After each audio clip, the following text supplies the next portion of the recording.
What this is when you come in the country, if you're an illegal, there's a couple ways to come in. You come in through a port of entry, and you can tell them you're afraid.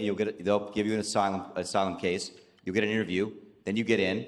That's one way to do it. Another way to do it is to just go to the border. Literally, this happened. I talked to Border Patrol myself. Elon was there too. I went to Laredo, and I went to Bronzeville. Elon went to Eagle Pass. You walk up to a Border Patrol officer, and you tell them you want to come in. They have a couple of choices. They could charge you with a misdemeanor or a felony under 1325, or they can make it an administrative offense, like a parking ticket, basically. They were told to do that, make it an administrative offense under the last administration.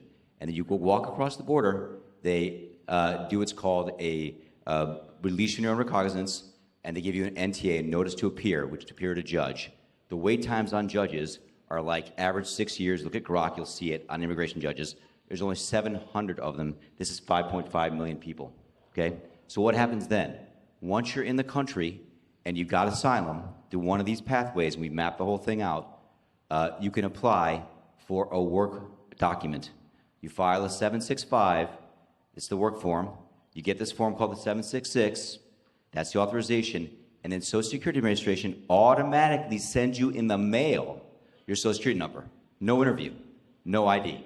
This is worth, just reiterating. It's not, people sometimes think that under the Biden administration that he was simply asleep at the switch. He wasn't asleep. No. They weren't asleep at the switch. It was a massive, large-scale program to import as many illegals as possible, ultimately to change the entire voting map of the United States and disenfranchise the American people and make it a permanent, deep blue, one-party state from which there would be no escape. Look, if I hadn't seen this myself, I'm not sure I'd have believed it. I went through it myself and mapped it, and Elon is right. This is true. The defaults in the system from Social Security to all of the benefit programs have been set to max inclusion, max pay for these people, and minimum collection. That's what's happening. We found 1.3 million of them already on Medicaid, as an example.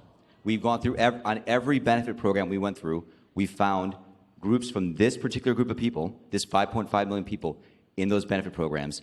And then what was really, really disturbing us was why. We're asking ourselves why. Right. And so we actually just took a sample and looked at voter registration records. And we found people here registered to vote in this population, yes. And who did vote. And we found some by sampling that actually did vote. And we have referred them to prosecution at the Homeland Security Investigation Service. Yeah. Already. That's already happening.